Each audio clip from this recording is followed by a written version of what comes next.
Capítulo 20.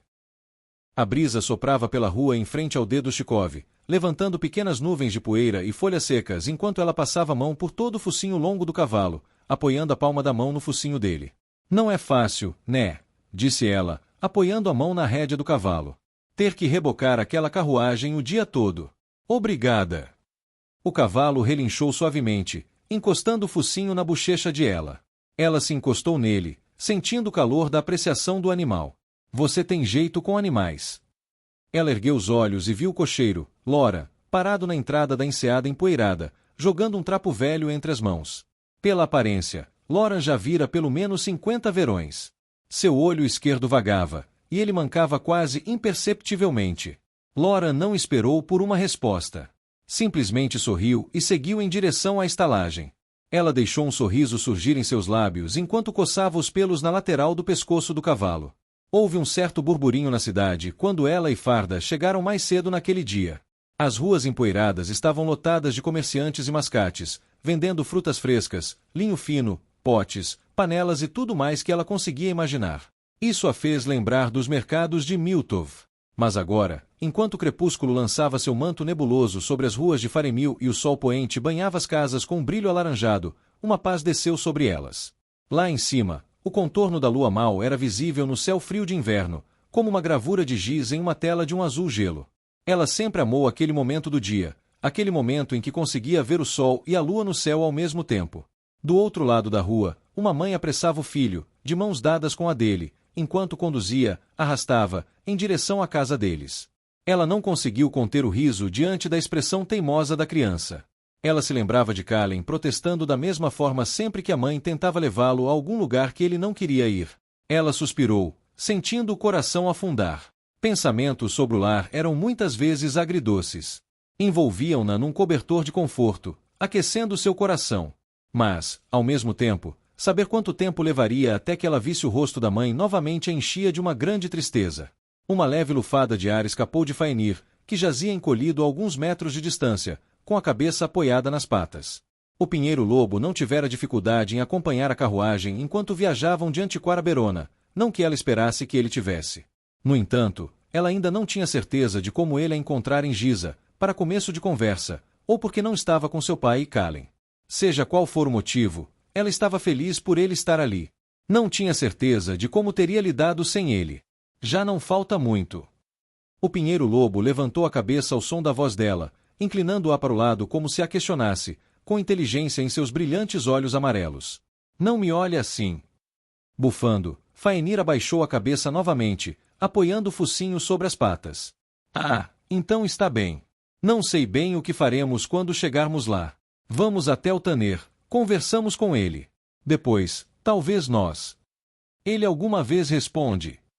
Ela ergueu os olhos e viu Farda parado ao lado da carruagem. Ela estava tão absorta em seus próprios pensamentos que não o virá se aproximando.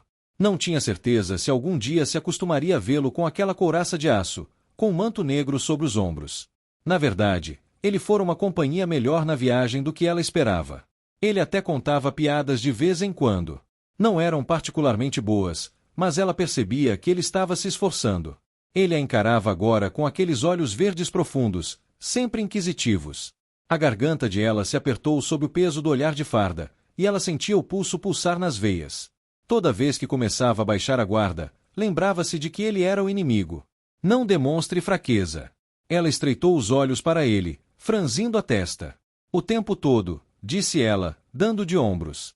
Ele tem uma conversa melhor do que a maioria dos homens que conheço. Ela pensou ter ouvido o início de uma risada na garganta do homem, mas ele a conteve. Seus olhos pousaram na espada presa à cintura dele, isso lhe tirou a pouca calma que lhe restava. Ele é um soldado do Império Loriano. Não posso confiar nele. Não duvido que isso seja verdade, disse Farda. Apesar disso, você se importaria de caminhar comigo? Tenho uma encomenda para pegar em uma pousada do outro lado da cidade, e a companhia seria muito apreciada. Ela hesitou por um instante, debatendo consigo mesma qual resposta despertaria a menor suspeita. Podia dizer não, mas não faria mais nada além de sentar-se na sala comum da estalagem e beber cerveja até não aguentar mais o gosto, e já fizera isso demais. Claro! Fainir resmungou em desacordo, mas se dissipou quando ela coçou atrás da orelha dele. Às vezes, parecia que tudo o que o pinheiro-lobo queria na vida era uma coçada. Vamos, você também pode vir.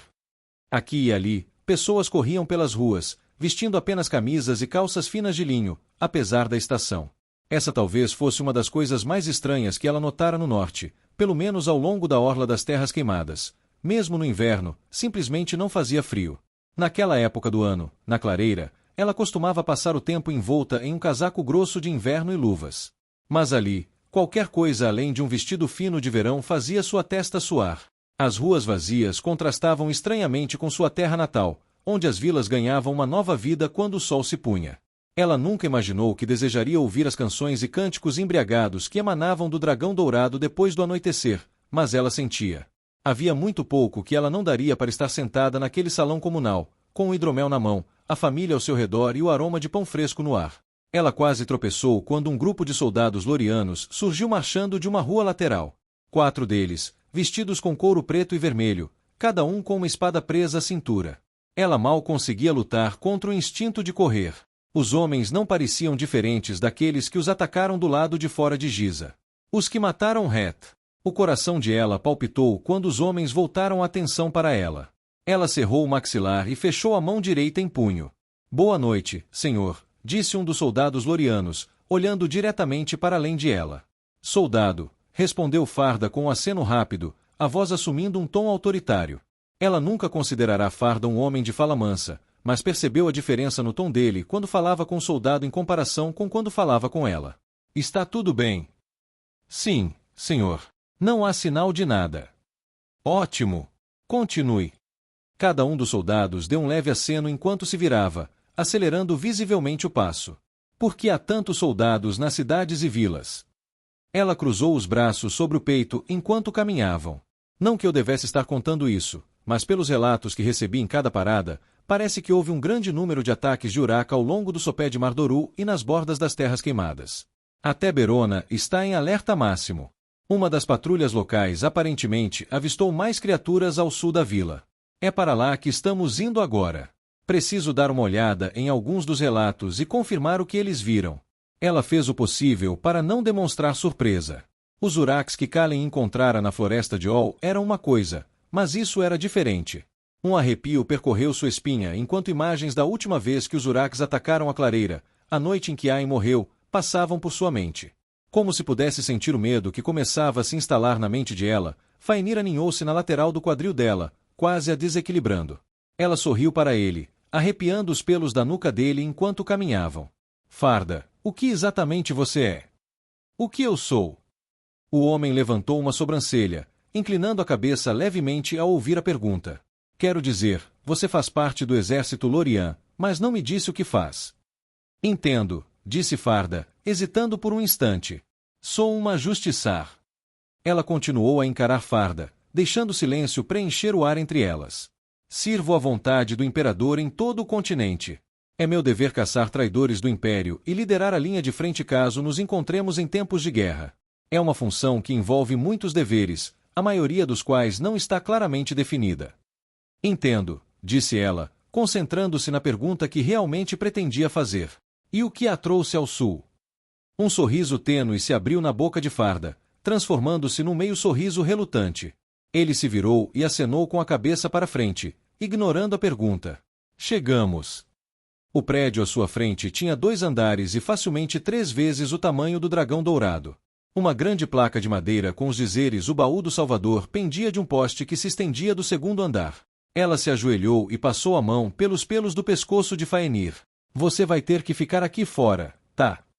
Faenir soltou um rosnado baixo de discordância, abaixando a cabeça enquanto suas narinas se dilatavam. Não tenho escolha. Eles não vão deixar você entrar. Espere por mim na varanda. Trago comida quando terminar. Outro rosnado se seguiu, mas Faenir passou por ela e se encolheu em uma pilha perto da porta. Bom garoto. Ela preferiria tê-lo dentro da estalagem com ela. Ela sempre se sentia mais segura quando Faenir estava lá, mas nenhuma das estalagens entre lá e Antiquar o havia deixado entrar até então, e ela não imaginava que seria diferente com esta.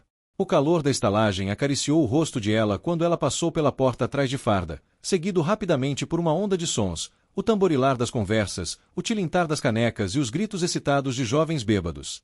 O cheiro de ensopado de carne, pão recém-assado e carvão em brasa mascarava apenas parcialmente o aroma amargo da cerveja encharcada, tão intenso que ela não tinha dúvidas de que havia impregnado a própria madeira.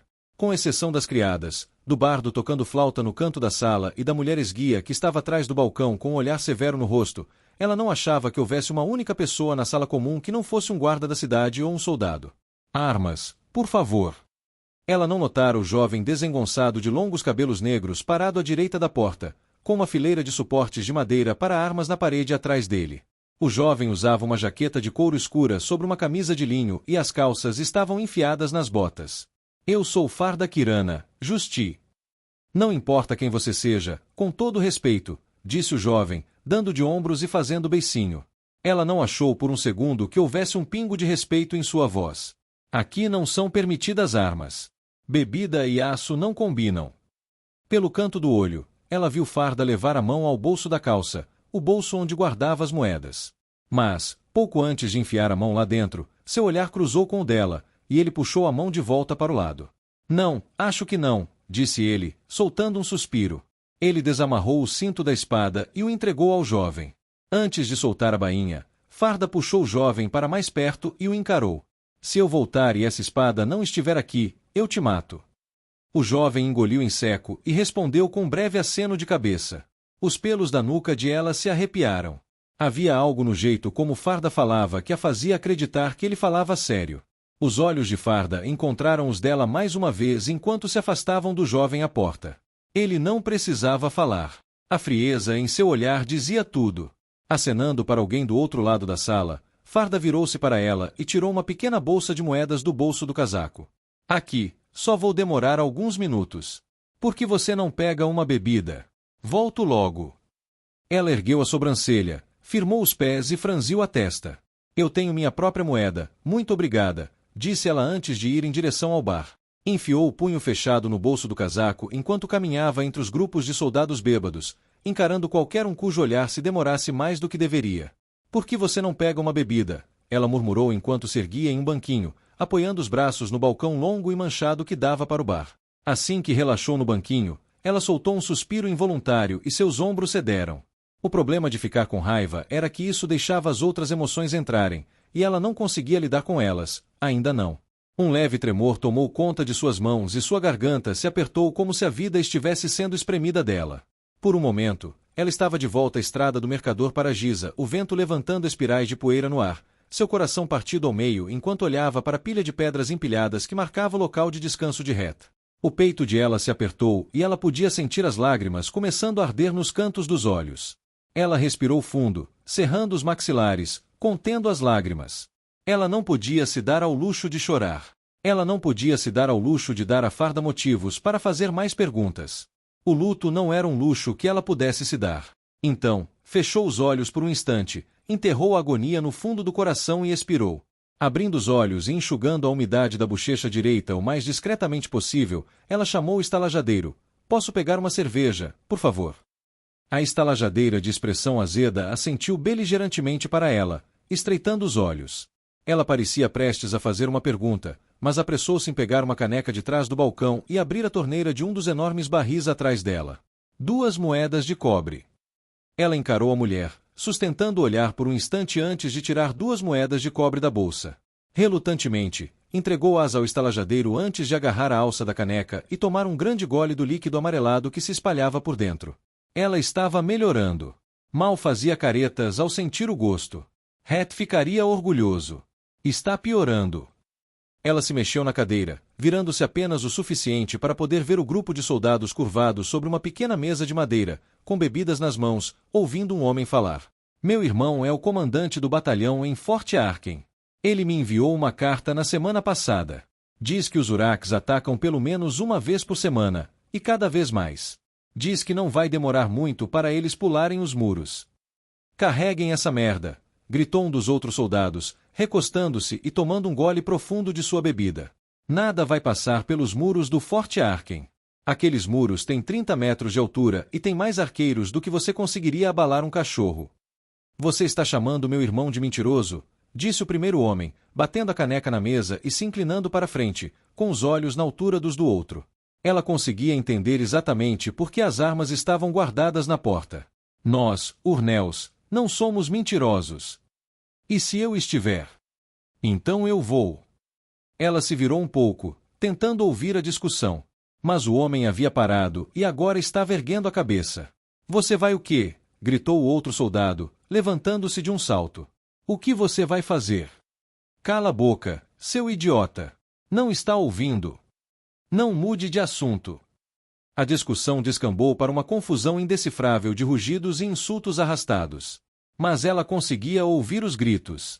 Era difícil entendê-los em meio ao barulho da sala comunal, mas ela definitivamente conseguia ouvi-los.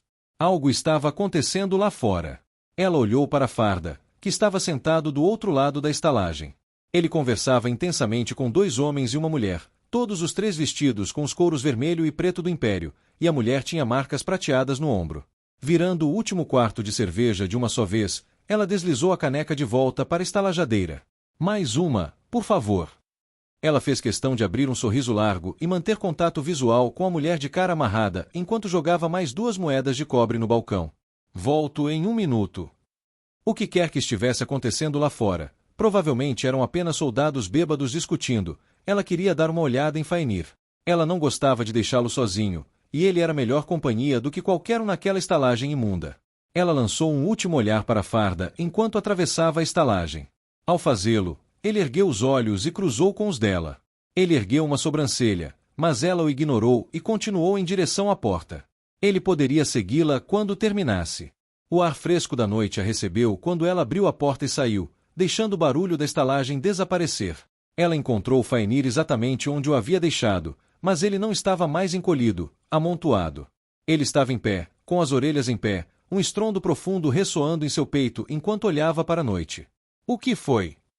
Ela se virou para a rua, tentando enxergar o que quer que tivesse perturbado Fainir, mas tudo o que viu foram sombras.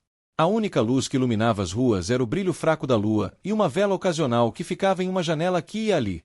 Ao longe, ela ainda conseguia ouvir o leve estrondo de homens gritando. São só bêbados discutindo. Está tudo bem. Um arrepio percorreu a espinha de ela quando os gritos ao longe cessaram, abruptamente isolados do mundo. Ela prendeu a respiração, esperando ouvir qualquer coisa além do silêncio sinistro que pairava no vento.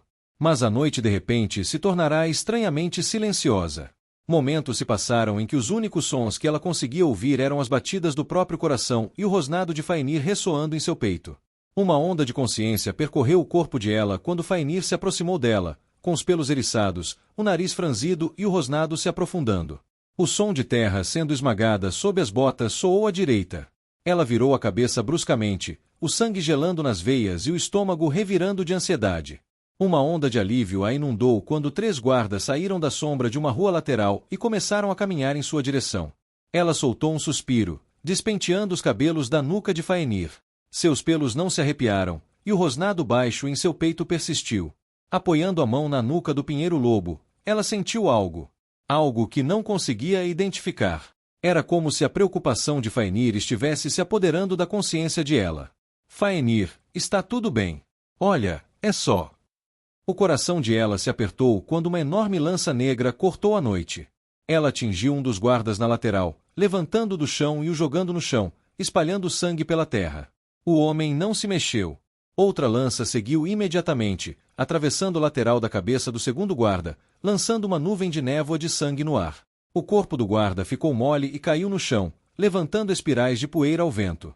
Uma terceira e uma quarta lança voaram em direção ao último guarda, mas ele se desviou e conseguiu gritar: ataque!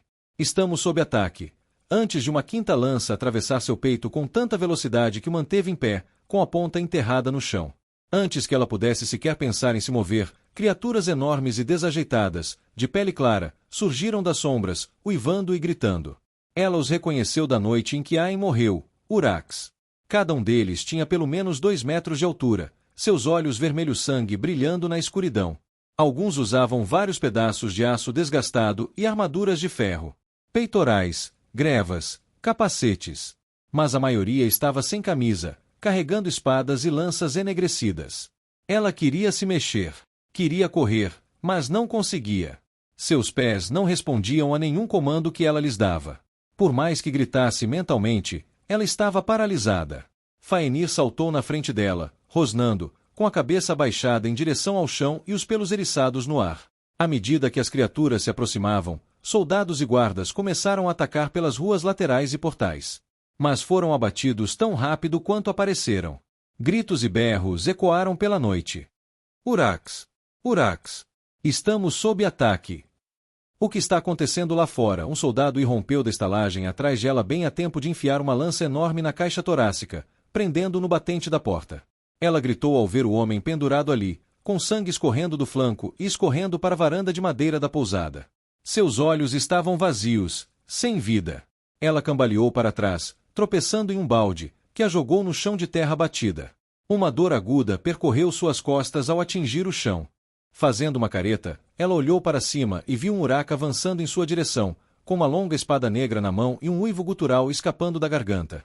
A terra e as pedras raspavam sua pele, alojando-se sob suas unhas enquanto ela freneticamente arrastava o corpo para trás, incapaz de se apoiar o suficiente para se levantar. Não, não, não. Um borrão cinza passou pelo rosto de ela.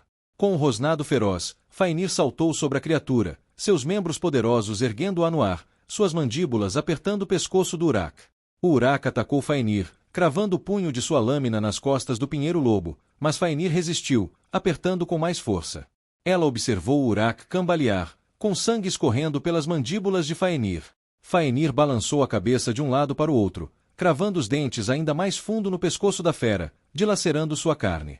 Então, com um terrível ruído de rasgo, Faenir se libertou e caiu de quatro, rosnando, com sangue escorrendo da boca. O Uraque seguiu Faenir até o chão, caindo de joelhos, com uma fonte de sangue escorrendo pelo peito, vinda do ferimento aberto onde antes estivera sua garganta. Quando o Uraque caiu, sem vida, no chão, Faenir jogou fora o pedaço de carne que havia arrancado da criatura e se virou para encarar o que se aproximava, com um rosnado profundo ecoando em seu peito. Ela se estremeceu ao ver o Uraque morto, seu pescoço um nó de carne destroçada, o sangue encharcando a terra ao redor. Ela se arrastou para se levantar, controlando a náusea. As ruas estavam cheias de Uraques agora. Ao seu redor, as feras dilaceravam os guardas e soldados, cortando ossos com golpes únicos de suas lâminas enegrecidas e rasgando a carne com garras e dentes. Os soldados não tinham a menor chance. Mantenha a calma. Você não veio até aqui para morrer aqui. Abaixando-se, ela pegou uma espada ensanguentada que estava no chão perto dos seus pés. Um dos soldados devia tê-la deixado cair. Eles não precisariam mais dela. Respire, respire. Ela envolveu o punho da espada com as duas mãos, exatamente como seu pai lhe mostrará. A sensação da arma em suas mãos era familiar. O toque suave do cabo revestido de couro, o peso do aço. Ela engoliu em seco, afastou os pés e acalmou a respiração. Nós vamos superar isso, disse ela, olhando para Faenir com a voz trêmula. O pinheiro-lobo recuou diante de ela, a cabeça balançando de um lado para o outro enquanto a luta se transformava em caos. Os gritos dos soldados moribundos se misturavam aos brados de guerra primitivos dos Uraques, ecoando contra o som do aço colidindo. Ela não conseguia fazer nada para impedir que seu coração disparasse. Ele batia contra suas costelas, emitindo baques audíveis, como o martelo de seu pai batendo na bigorna da forja. Tum, tum, tum. Um rugido irrompeu à esquerda de ela. Ela brandiu a espada sem hesitar. Uma vibração horrenda percorreu seus braços quando a lâmina colidiu com a de um Uraque, e a força da colisão fez sua espada bater ruidosamente no chão. Ela cambaleou para trás quando a fera avançou em sua direção, com a morte estampada nos olhos. Enquanto a criatura se aproximava de ela, Faenir soltou um uivo feroz e saltou sobre o Uraque, prendendo suas mandíbulas na mão da fera que segurava a espada. Gritando, a criatura deixou a espada cair no chão. Mas levou apenas um instante para se recuperar do choque. Girando o calcanhar no chão, desferiu um soco nas costelas de Faenir, arrancando um grito do pinheiro-lobo, e então balançou o braço em um arco, jogando Faenir no chão. Com um rosnado, o Uraque pegou sua espada do chão e se virou em direção ao pinheiro-lobo, com sangue escorrendo de seu pulso. O pulso de ela acelerou e uma sensação de aperto no estômago a atingiu. Não. Ela não deixaria nada acontecer com Faenir. Com todos os pelos do corpo arrepiados, ela reprimiu o pânico e o medo que ameaçavam engoli-la por inteiro, agarrou a espada que havia deixado cair e correu em direção ao monstro imponente. Gritando tão alto que pensou que seus pulmões iriam explodir, ela brandiu a espada no ar, um baque sólido vibrando através do aço enquanto a lâmina se alojava nas costas da fera como um machado no tronco de uma árvore. O Uraque uivou quando o aço afundou, virando a cabeça, o rosto contorcido de fúria. Em pânico frenético, ela puxou o cabo da espada, tentando desesperadamente soltá-la da pele grossa e coriácea do Uruk. Mas, antes que pudesse soltá-la, a criatura a golpeou com as costas da mão. Uma onda de dor percorreu o rosto de ela, e a força do golpe lançou estrelas em espiral em sua visão enquanto ela caía no chão, com a cabeça batendo em algo sólido. Ela estendeu a mão para trás, gemendo ao sentir uma umidade pegajosa na nuca. Ignorando a dor, balançou a cabeça de um lado para o outro, tentando clarear a visão turva. Faenir, tentou gritar, mas suas palavras mal saíam de um sussurro. Através da névoa turva que cobria seus olhos, ela viu Faenir em pé sobre o corpo do Uruk, fumaça saindo das costas da criatura. O cheiro pungente de carne carbonizada invadiu as narinas de ela, causando-lhe ânsia de vômito. O gosto ácido do vômito atingiu sua garganta, e ela esvaziou o conteúdo do estômago na terra. Tremendo, ela se levantou, cambaleando em direção a Faenir, usando a manga para limpar o vômito nos cantos da boca. O pinheiro-lobo saltou em sua direção. Ele empurrou o flanco contra as pernas dela, mas manteve a cabeça voltada para fora, um rosnado profundo reverberando por seu corpo. Está tudo bem. Bom garoto. Ela se virou, cuspindo uma mistura de sangue e saliva na terra. Empurrando o cheiro de carne carbonizada para o fundo da mente, ela se abaixou, envolvendo as mãos ao redor do cabo da espada que ainda estava enterrada nas costas da criatura. Colocando a planta do pé no ombro da fera para se apoiar, ela puxou o mais forte que pôde. A princípio, a arma apenas se moveu levemente, eventualmente se movendo e então deslizando completamente para fora. Com a espada em suas mãos, ela olhou para o corpo do Uruk, seus olhos pousados na massa de carne carbonizada e derretida em sua parte inferior das costas. O que fez isso? Ela. Ela nem tinha notado Farda se aproximando. Mal conseguia enxergar qualquer coisa fora do seu campo de visão. Todo o resto ainda era um borrão. Estou bem. Você está machucada. Farda estendeu a mão para tocar o lado do rosto dela, mas ela a afastou. Já estive pior. Ela pensou ter ouvido Farda conter uma risada, mas na verdade não tinha certeza. Fique atrás de mim.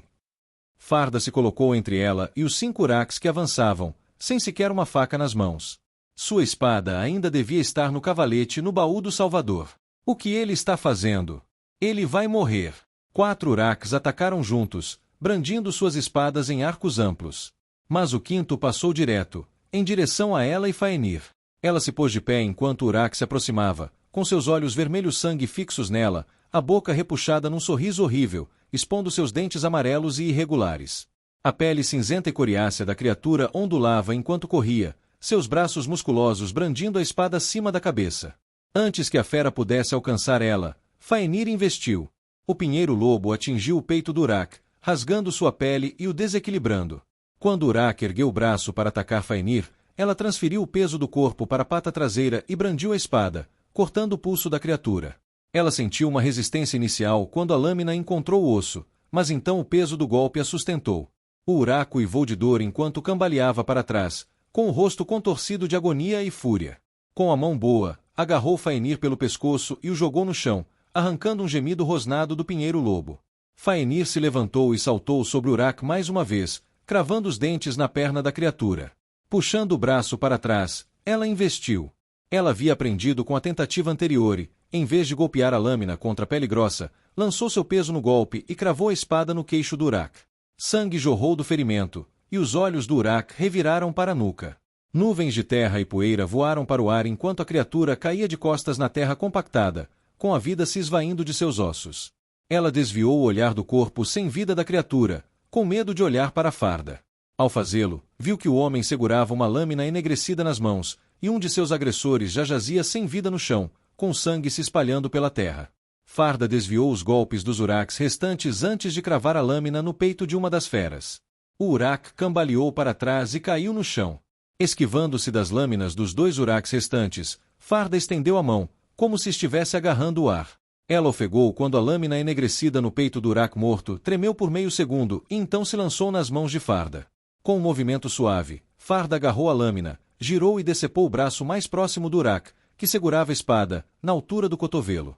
A criatura uivou de dor, mas seus gritos foram interrompidos quando Farda mudou de posição na espada e a enfiou de volta na caixa torácica da fera. O Uruk caiu no chão enquanto Farda arrancava a lâmina. Uma onda de medo se revirou no estômago de ela quando o último Urak restante agarrou Farda pelo ombro e o jogou no chão. Faenir! Sem sequer uma palavra escapar dos lábios de ela, o pinheiro-lobo atacou, desviando habilmente do golpe da lâmina enegrecida do Urak, antes de saltar e fechar suas mandíbulas em volta do pescoço da criatura. O peso da investida do pinheiro-lobo fez o Urak cair de costas, atacando freneticamente o flanco de Faenir. Mas o pinheiro-lobo sacudiu a cabeça de um lado para o outro, ignorando os golpes desesperados do Urak. Quando ela chegou a Faenir, o Urak estava morto, e seu sangue pingava da boca aberta de Faenir. Obrigado, disse Farda, limpando a poeira enquanto se levantava. Você se portou bem. Precisamos ir. Agora. Ela encarou o homem, com o coração ainda disparado. O que? O que você é? Eu vi o que você fez. Ela, por favor, não temos tempo para isso agora. Vou explicar, mas precisamos ir. Farda deu um passo à frente, mas Faenir bloqueou seu caminho, rosnando enquanto abaixava a cabeça até o chão. Ela olhou ao redor. Mesmo assim, mais Uraks enchiam as ruas, atacando e uivando. Os soldados estavam sendo massacrados como se não passassem de crianças. Precisamos ir. Farda repetiu, estendendo a mão, ignorando os rosnados de Faenir. Ela olhou ao redor mais uma vez. Observou o machado de um Urak cortar o pescoço de um soldado com um único golpe. Ao fazê-lo, a pedra preciosa incrustada em sua lâmina brilhou com uma luz vermelha. Ela empurrou as perguntas para baixo, olhou novamente para Farda e assentiu brevemente. Tudo bem, mas você vai me contar tudo. Concordo. Primeiro, preciso voltar e pegar minha espada. Quando Farda e ela chegaram a Dedushkov, o cocheiro, Lora, estava na frente, com os 2 cavalos amarrados e prontos. Mestre Farda, ouvi o alarme e tomei a liberdade de preparar a carruagem. Suas malas já estão a bordo. Loran era um homem mais velho, com pelo menos 50 verões, com um olho preguiçoso e um leve mancar. Embora Farda não tivesse perdido a ironia de considerar um homem de 50 verões mais velho, quando ele próprio já vira 10 vezes mais. Apesar das falhas do homem, ele era um dos poucos homens confiáveis que Farda encontrara em muito tempo. Obrigado, Lora. Por favor, ajude a moça a subir a bordo. Nada poderia ter preparado Farda para a tempestade que surgiu em seu caminho. Me ajude a subir a bordo, rugiu ela, batendo as mãos no peito de Farda. Eu não sou um troféu de vidro para você controlar. O que aconteceu lá atrás? O que você fez? Uma fúria queimava em seus olhos enquanto ela o encarava. O lobo estava ao seu lado, os lábios repuxados em um rosnado, os dentes à mostra. O que você é? Sou um mago, respondeu Farda, com a voz monótona e nivelada. Terei prazer em explicar os detalhes, mas será que podemos sair daqui primeiro? Há Uraks demais aqui, até para mim. A fúria nos olhos de ela mudou, transformando-se em choque e depois voltando ao normal. Você pretende deixar as pessoas aqui para morrer? Você prefere que morramos com eles? Porque isso não fazia parte do meu plano. Não posso salvá-los. Perdemos aqui hoje. Você pode ficar se quiser. Farda estendeu a mão para a centelha, puxando fios de ar e espírito, por precaução. Se ela optasse por ser teimosa, ele teria que tomá-la à força e abater o lobo. Embora isso pudesse ter sido mais fácil dizer do que fazer. Ele percebeu a hesitação dela. Ela olhou para o lobo, depois para Farda e depois para Lora.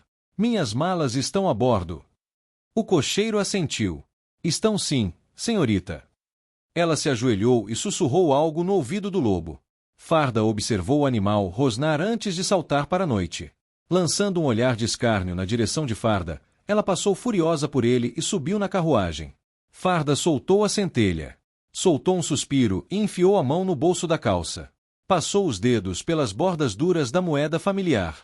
Puxando-a, virou-a, examinando as insígnias de cada lado. O leão e a coroa. Com um tilintar, jogou a moeda para o alto. De que lado ela caísse não importava. O que importava era a pergunta: continuar nesse caminho ou levar a garota direto para a Inquisição, onde ela poderia ser quebrada e usada. Ele sentiu uma estranha sensação de alívio ao ver o leão o encarando de volta da palma da mão aberta. Era uma escolha do destino. Ele não deveria ter tido interesse nisso, mas teve.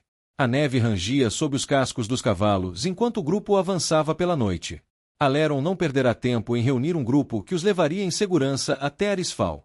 Caçadores, rastreadores, soldados e alguns que simplesmente desejavam fazer a jornada.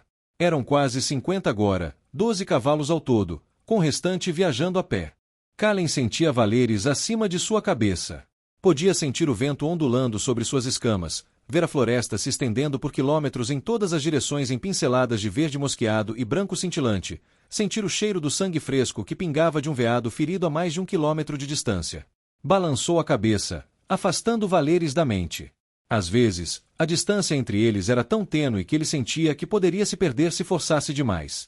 Quanto tempo falta para Lisfal? Perguntou Kallen, apertando o casaco em volta do corpo e virando-se para Leron, que cavalgava ao seu lado.